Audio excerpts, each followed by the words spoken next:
Hello, I'm Lisa from Babylist, and I work remotely from Texas. I'm Kalia. I also work remotely, but from Seattle. This is our second week of the hashtag Babylist BFF pregnancy series, and the topic is what you're researching while pregnant and the best resources to look to stay informed about your baby and your body. But before we jump into that, we need to do some bump shots. It's really important. Yep. Okay. Oh, I'm gonna have to fix my thing here. Oh, all right. And I even have a little water stain there from my water bottle. I even have a little water stain on my shirt. So this week I am 19 weeks pregnant, so I'm really excited about that. Still feeling really, really good. We have our 20-week ultrasound coming up on Tuesday, and I am thrilled to see our little girl because I haven't seen her since week 9. So it's been a long time, and she's going to look super different, and I'm really, really excited. The other thing on my radar, which I would love help with, is my skin is getting really tight in my belly. As you can see, it's getting much, much bigger. So I'm on the hunt for a really good lotion that isn't too greasy, isn't too smelly, all that sort of stuff. So if any of you have any great recommendations for lotion or oil to really help with stretch marks as best I can avoid them, that would be super. So if you have any recommendations, I would love that. Leave them in the comments and you will help a very tight-skinned pregnant mama over here. And I'm at week 14. I had the big graduation from first trimester to second trimester this week, which was really fabulous. I'm dealing with this round ligament pain, which is no fun at all. I remember it from the first pregnancy too. Does not help when I'm trying to lay Levi down. He's my 16-month-old son. We'll get down into bed and I'll do the whole sideline breastfeeding. And I always have to ninja crawl away from him. But when you've got round ligament pain and a growing belly happening, it's not that comfortable. So there doesn't look like there's a lot happening at 14 weeks. It's kind of still a food baby, but yeah, that round ligament pain is no joke. So anyway, last week we talked about prenatal care providers, and of course, they're the first people to ask questions about if you have topics in your pregnancy that are troubling to you or concerning, or, if you have any questions, whatever, they're the first people to look to. But as Kelly will explain, after your appointments, there's more. Right. So then right now I'm going every 4 to 6 weeks to our midwife, so once a month. So then I remember walking out of my visit and saying what do I do for the next 4 weeks until we see her again? And I think this is a really good opportunity for you to, on your own time, to be learning about your baby and your body, pregnancy, labor, delivery, postpartum, all that sort of stuff, sort of bridging the gap in between these educational visits with your care provider. Totally. Just as a personal note, as far as how I researched while pregnant, what I found was important. I'm super type A, and was literally right in the middle of getting my master's while I was pregnant with my first son. So research was second nature to me. It didn't bother me at all to be Googling or Pinteresting or reading or asking a million questions to a million people. I wanted to know everything, literally all the dirty details. So when I'd ask someone, how was your labor? I really wanted to know, I understand it's beautiful and yes, it's hard, but it's totally worth it. Or I understand that now, but how long was it? Was there poop? Just please tell me all the gross things, because I wanted to be totally prepared. Were there weird noises? So researching everything and then speaking to both a childbirth educator, all of my mom's friends, reading blogs, social posts galore, all of it. It left me feeling 110% more prepared than if I would have not done any of that. So that's why I'm really excited to talk to you guys about this topic. We're so grateful that you shared topics that feel important to you to talk about, because they totally resonate well with exactly what we're thinking about at week 14 and 19. And yeah, Kalia has really great feelings about this topic too. Yeah, so I actually feel really, really calm about pregnancy and childbirth. For a first-time mom, I feel remarkably calm.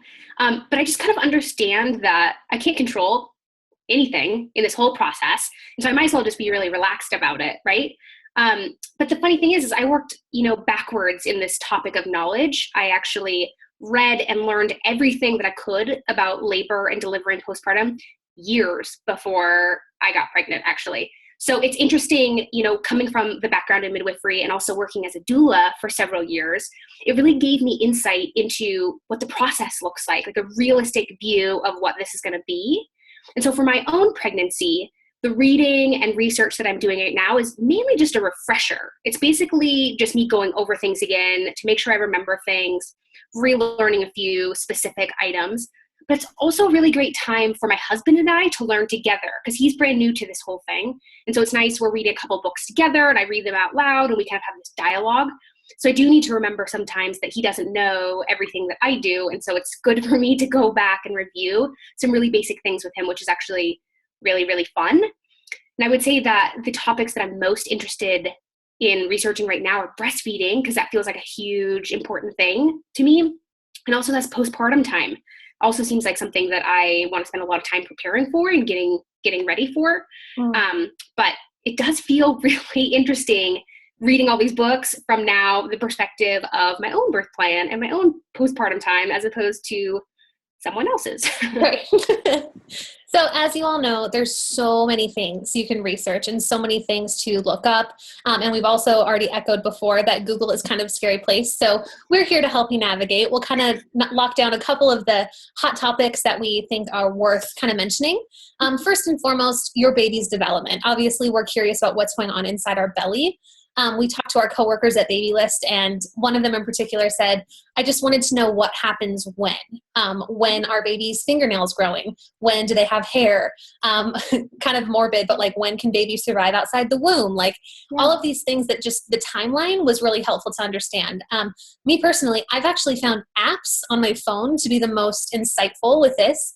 Aside from them just telling you what fruit size your baby is every week, it's really, really insightful. Like, this is the development that's happening. Some kind of weekly emails can also be sent to you that say, like, today, their head is half the size of their body. And then some of them have like 3D imaging, so you can kind of like circle around what your little blob looks like. And it's pretty cool. So that's what I've found personally really helpful for finding out baby's development. What do you look into, Kalia? Yeah, I do love apps. That's a really cool thing. I love opening it up every Thursday and seeing my week change to the following week and then read what's going on with different sizes and things. But I think in terms of just what's going on with my baby and my pregnancy, I'm a big reader. I love books. I'm like reading a bunch of books. I'm reading like pregnancy, childbirth, and the newborn. I'm reading Your Pregnancy and Childbirth, that month-to-month ACOG book. I think those are my two go-tos for the most amount of knowledge about like a week-to-week development. And then, of course, again, we're going to keep echoing this. If there are concerns or if you're like, I'm really confused about what's happening this week with my baby, talk to your care provider. Right, absolutely. Other things include the changes in your body. So like baby's in your belly, yes, and you're curious about what's going on with them, but your body is going through this crazy, amazing thing right now. There are lots of weird aches, pains, noises, things that look different.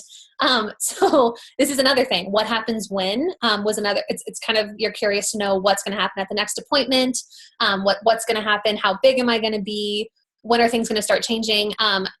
To echo us saying that you should talk with your care provider, this is important to mention. When it comes to like when do you get a certain test or when should you be monitoring a certain thing, we can't really provide you any information about that because it totally varies based on your care provider. We're not medical professionals.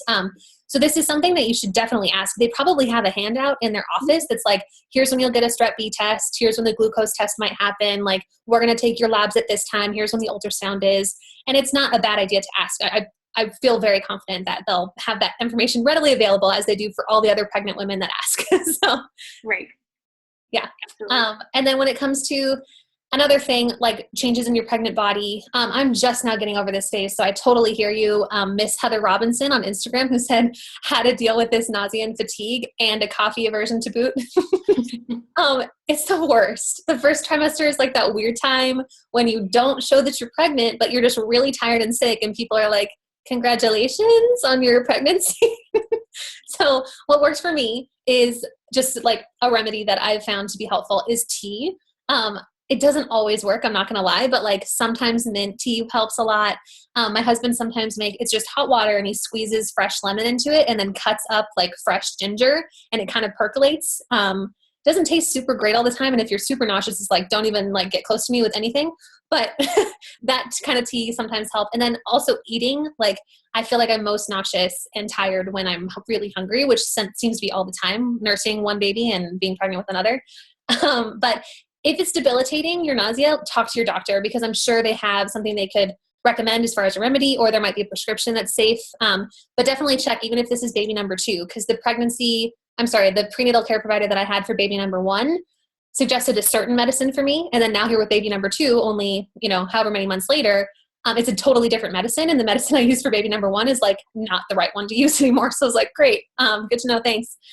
So keep that in mind. How about you, Kalia? Like, I know coffee aversion was a really big deal for Kalia in Seattle. Oh my gosh. Well, it's actually opposite. I wanted coffee so bad, but I avoided coffee for the first trimester. We actually did IVF to conceive our daughter. And so I really went above and beyond in terms of like what I was doing the first trimester and not doing. I was overly cautious more than I needed to be. And that made me feel good. That made me feel a little bit more in control that first trimester. So I actually didn't drink any coffee. And then as soon as we hit that 14 weeks where Lisa is, I was back to my 1 cup a day and I felt so much better. So I actually loved it. I'm sorry. There's a coffee aversion. I luckily didn't struggle with nausea. I haven't been vomiting. I've had a really easy pregnancy. So I don't really have any tips to necessarily recommend. I did write an article for Hello Baby that we'll post if you guys want some specifics on things that we suggest for morning sickness.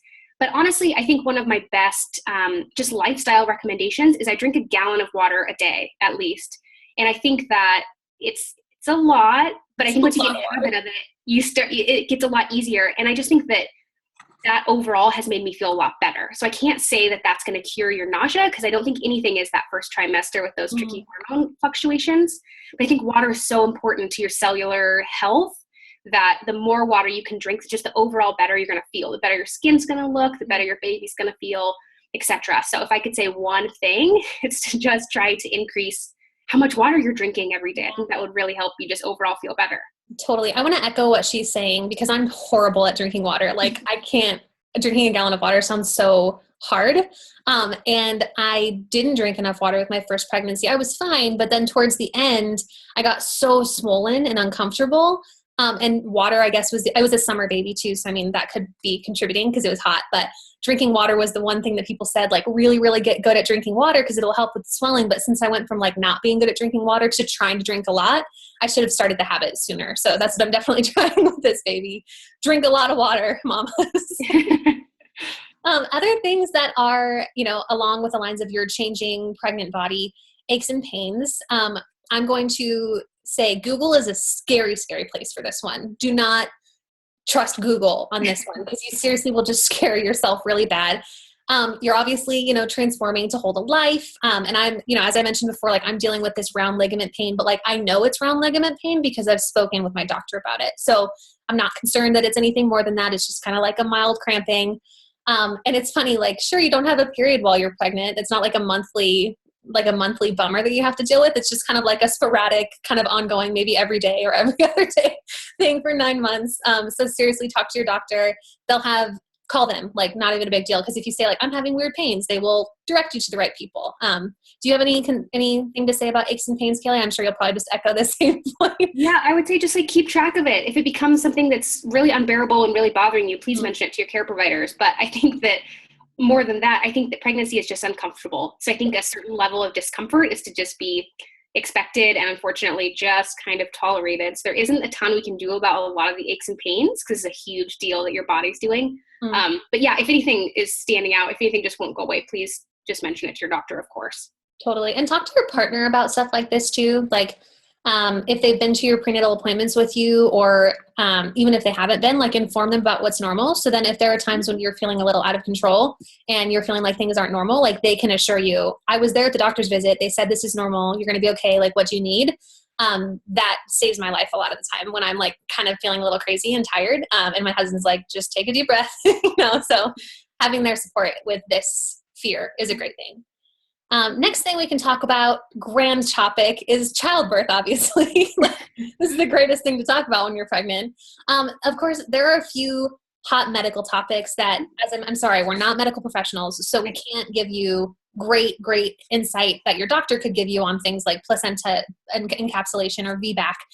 But we can offer guidance on these issues in the sense that we might have experienced them ourselves or we're planning them for the future. So first things first, Kaylee has some thoughts on how to deal with childbirth. Yeah. So I think as the theme of our video this week is research. So there are a ton of books on childbirth, different methods, different ways to go about learning about it. I think that would be probably the best place to start is reading some books about what you're in for. I think the interesting thing that I found in this kind of childbirth umbrella is that Americans, for the most part, the first delivery that you're ever seeing is your own, which is interesting. So when you're going into labor, you have no idea what to expect. You've never seen it before up close and personal. And that can definitely cause some anxiety in first-time moms because they just have no idea what's about to happen. So I think the best way to be prepared would be to just know some basic facts about what is this general path that bodies take in order to have a baby. What does this look like? What are some general things that happen? And then the second place is to take a childbirth education class. I think sometimes if reading isn't really your thing and you are having a hard time finding the time to sit down and read, signing up for a childbirth education class would be great. So there's different formats that you can do those. You can look for a private one, which is what we did. We are taking a class based specifically on out-of-hospital birth, which I think is really valuable. But you can also find one through your hospital. They a lot of times offer free classes that you can sign up for, which are great. And they come in different formats. Like I said, you can have one that just lasts all day on Saturday. I remember my sister went for like 8 hours on a Saturday. And that was her class. The class that Nate and I signed up for is actually 6 weeks long, and we go every single Monday for an hour. So ours is like extended. And I think it's just up to what you want from a childbirth education class, how much time you have. Sometimes money is a factor, depending on how much the private ones are versus hospital ones. So I think if you're new to childbirth education classes would be a great place to start for you and your partner, as well as, mixing that with books on top of it. Totally. And there are things that like we're trying to bring up topics that you might not think about researching right now because you might not know any better because it's your first baby. Right. These classes that Kaylee is mentioning, like for instance, the hospital that I delivered at, they had a really great series of pregnancy and breathing and delivery and what it looks like and postpartum and how to prepare and then newborn care. And it's like how to give your baby their first bath. And it's stuff that you might not have thought about really well or thought about too long and hard about until you're in the midst of it. And then you're like, wow, I wish I would have thought about this sooner. So that could be one of those great places where you're proactive and it's a really great resource. Right. And we got a comment on our post. Looks like it's from Ninja Monkey. And she said we both read a lot about hypnobirthing, meditation techniques, the physical process of birth, etc. That's awesome. There's so many books tailored specifically to those type of birthing techniques. Like one I just finished reading was called Mindful Birthing, which I loved. There's also those hypnobirthing classes. There's CDs. There's so many options depending on what you're kind of wanting to go for in childbirth. Yeah. So if you need help, one, talk to your hospital you're delivering at. If you're delivering in a hospital, talk to your midwife or OB because I'm sure they have great recommendations. Email us if you have questions, like hello@babylist.com. And we have our happiness heroes who have had kids or have great recommendations, or they'll forward it to us and we'll give you guys great feedback. But like other things to talk about in how to deal with childbirth. One thing that I thought was funny to mention, this woman named @Janine KR on Instagram. She said, what your water breaking feels like. And it's so funny because I could totally see that being something that you would Google. So I thought we'd mention it. Yeah. And I actually just had this conversation with two of my pregnant friends. We went out to dinner and one of them actually said that, like, will I for sure know? And the other friend there who had her labor start by labor breaking was just kind of laughed. She's like, oh, you'll know when your water breaks.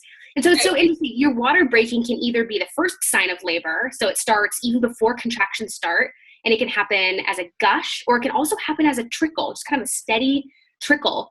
And in both those cases, definitely call your care provider straight away when that happens. But everybody is different. Everybody's labor is different. And so sometimes your water breaks toward the end of labor when you're about to have your baby. For me personally, my family, my mom, and all of my sisters, the first sign of labor is their water breaking. That happens before contractions happen. Yeah. So it's a really good idea to also talk to, if it's available, talk to your mom or your sisters about how their labor started, because there's a lot of similarities between like how yours is going to start and how theirs went. Oh, totally. Mine was what Kaylee had mentioned being kind of later. I thought it was going to be like the movies. I thought it was like a full-blown gush, and then 10 minutes later, you're racing down the hospital hallway and you're in full-blown labor. Not the case. For me, I was 9 centimeters dilated, like already in the hospital, had an epidural, ready for baby to come. And the nurse came in to do a check, and she's like, well, your water's still intact. Whoosh. And it was like a really horrifically embarrassing thing, but also really hysterical.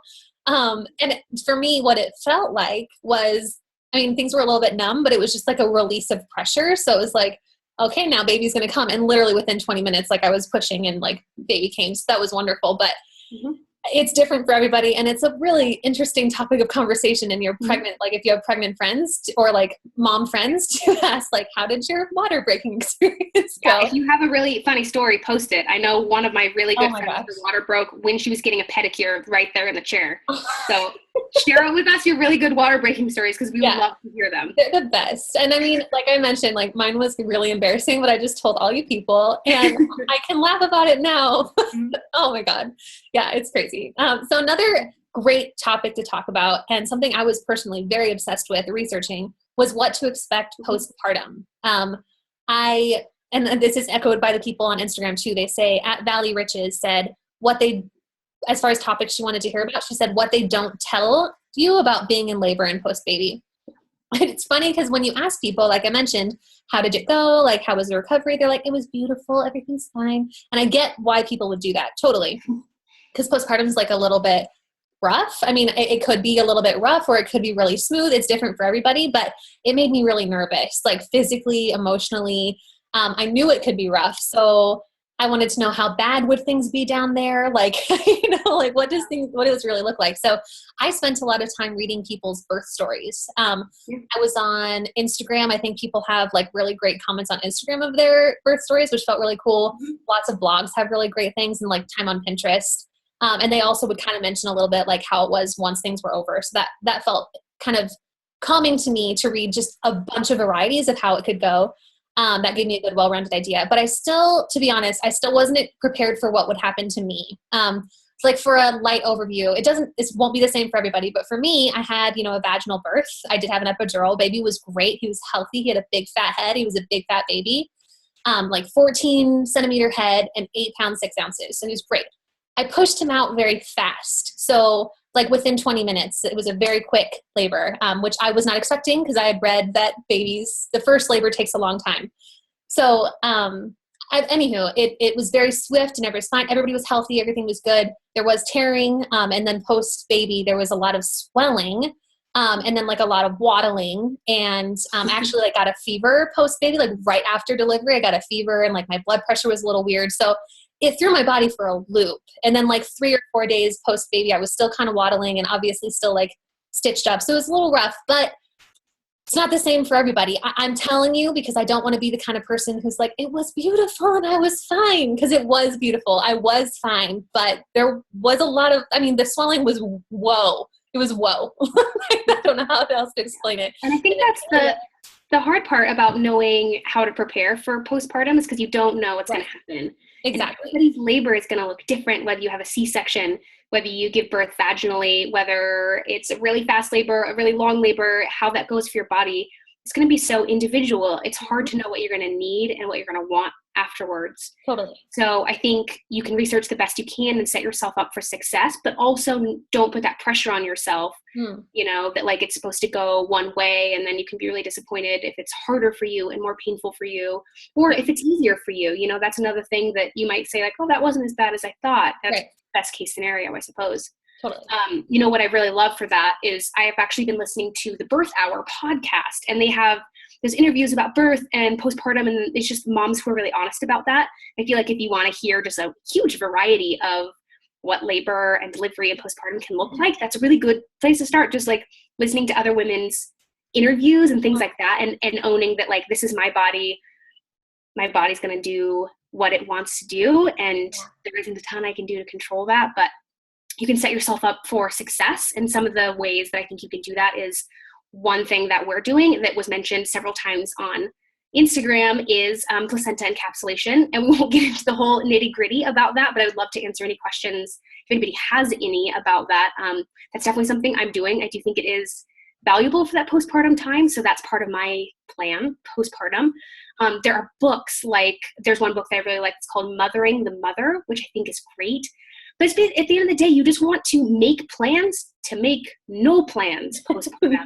Yep. You know, you want to just set yourself up for as much relaxation to allow your body to heal as it needs to allow it to feel how you want it to feel and things like that. And don't put the pressure on yourself to bounce back and be a certain kind of mom after delivery. You just need to give yourself space to grow into motherhood. I think that's really important, and that'll be better for your mental health as well. There's things like preparing freezer meals ahead of time, which is one less thing you have to worry about, like feeding yourself. And, you know, I think we mentioned it last time, but postpartum doulas are a great resource. There's something to set you up for success too, if you need a little bit of help caring for a newborn and caring for yourself. And they're wonderful. They're wonderful for that time. So if you're concerned about postpartum and could use a little bit of extra support, a postpartum doula would be absolutely something that you should look into for that time. Yeah, totally.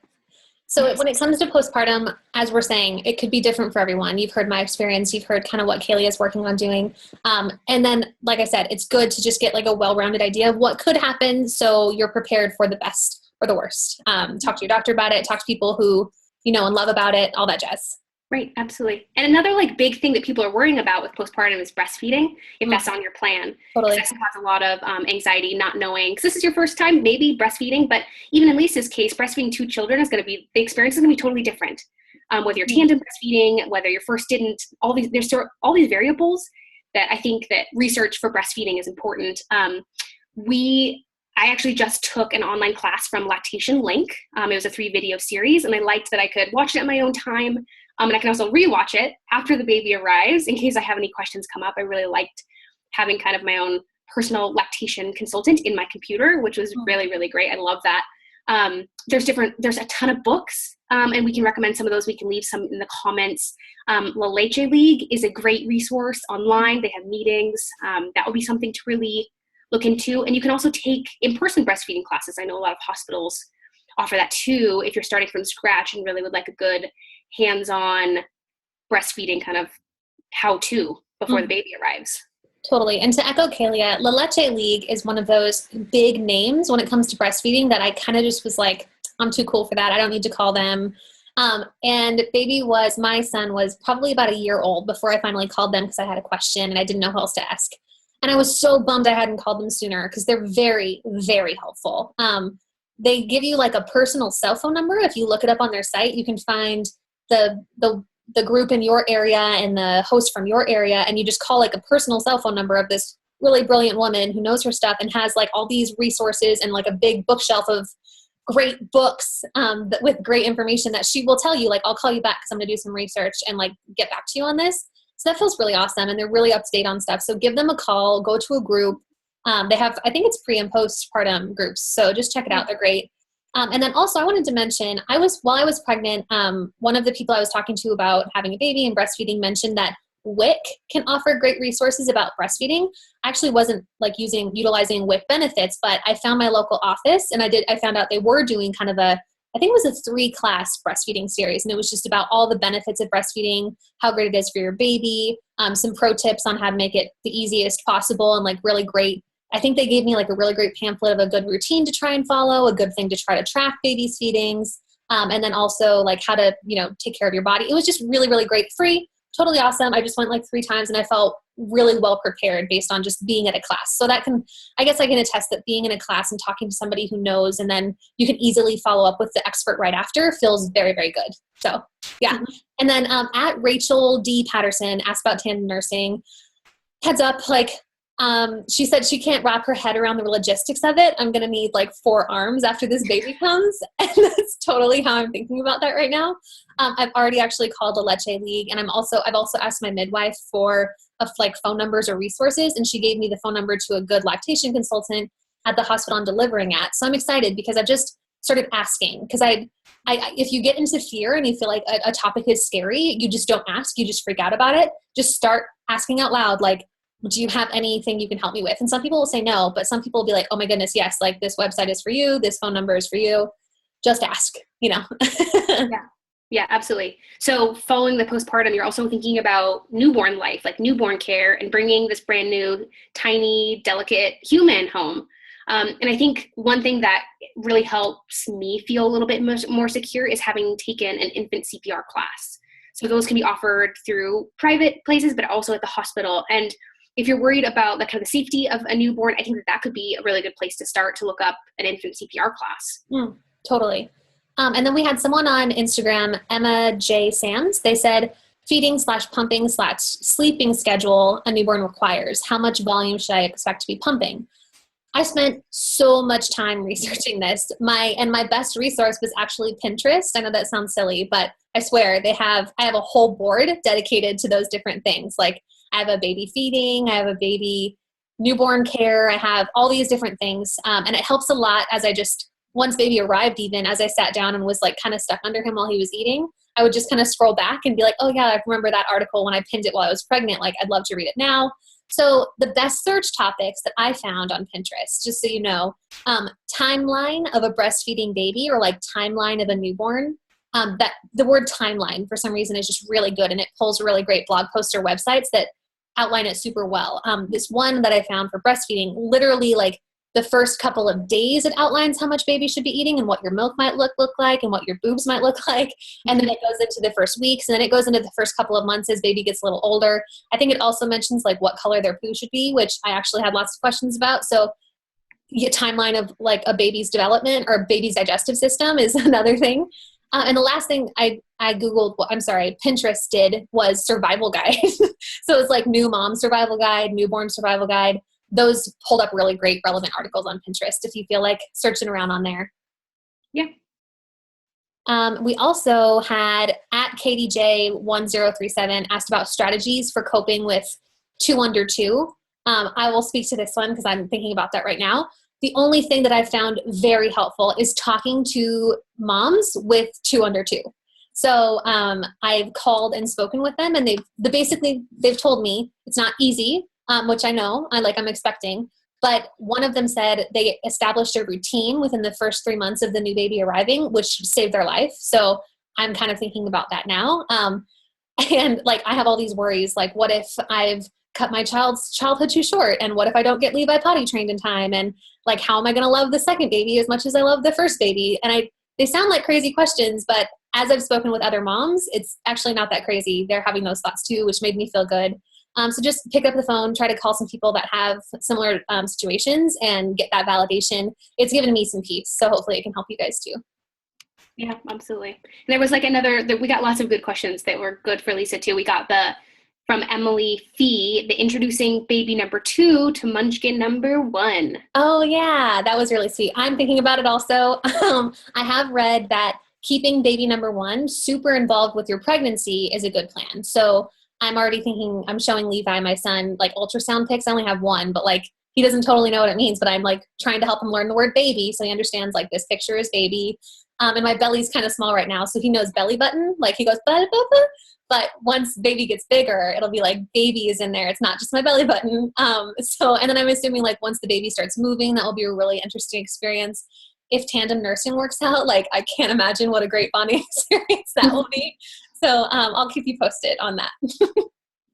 Yeah. And then we had another good question about just how to find support as a new mom, as a new mom of 2, that sort of thing. And something that's regional to where I am. I'm in Seattle. There's a statewide group called PEPS, and it basically is they match you automatically with moms in your neighborhood with babies who are around the same age as yours, and you meet with them once a week. So it's really good to make friends, and especially make friends with babies your baby's age, because you can talk about, is this happening to you? Is this happening to us? Is this a concern? And it really just makes you feel, I think, more normal, and also just widen your support system. So it's like moms in your neighborhood, which is really nice, because then you can kind of make hopefully more long-term friends too. You can kind of go on walks or meet for coffee or something like that. But it's also something that I'm bringing my husband to, so that he can have a chance to kind of talk to other new dads too, and talk about, because he's staying home with our daughter by himself once my maternity leave ends. So I think that'll be really valuable for him as well, to kind of be able to talk to people about our daughter and what's going on with her. So I think that's a really good resource if you are in the Washington area. There's PEPS. I would like to just kind of call out that although you may not need it, keep the contacts and resources on file for a lactation consultant or someone who would be a great resource for postpartum depression, whether it be your care provider or just someone that you trust in your life that you could feel safe telling, I think something's wrong.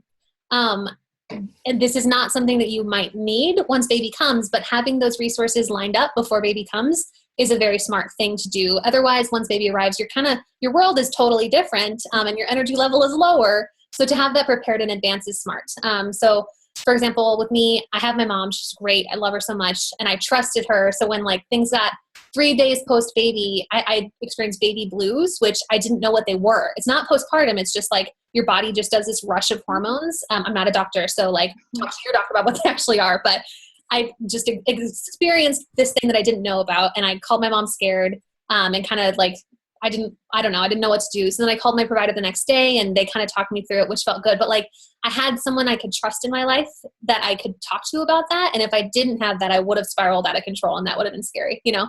So have people in your life you can trust, have the phone numbers lined up for people you might need, because life is a little different once baby's there and your focuses are totally different, obviously. So as some closing thoughts, we would love to just keep reminding you, it's your body, your baby. You're in control of how much you know. So all we'd like to help you do with this video is just help you stay informed about topics that are affecting your body right now. You're doing some amazing things with your body. And so hopefully staying informed and well-researched about it all can help you be even more amazing and more prepared. Yeah, and these whole videos are just this like circle of Babylist BFFs. We're here to answer questions, to support you, to just be part of your network, and we can follow along with you and you can follow along with us. Definitely keep engaging with us on Instagram when we post our questions for the upcoming week's video, because we love reading those and it gives us a lot of good material for the upcoming week. So we really rely on that. So keep interacting with us on Instagram. That's super fun. And also on Facebook. We'll post, if you have any questions about specific books that we mentioned, podcasts, any resources, please ask, and we're happy to send you specifics about that sort of thing. We can send you articles if you need it. But yeah, ask any questions that came up during this video. We would love to answer any questions you may have. But thank you so much for watching, again, our second week, and follow along on Facebook and Instagram as we keep going through our pregnancies together. We'll see you next week. Bye. Bye.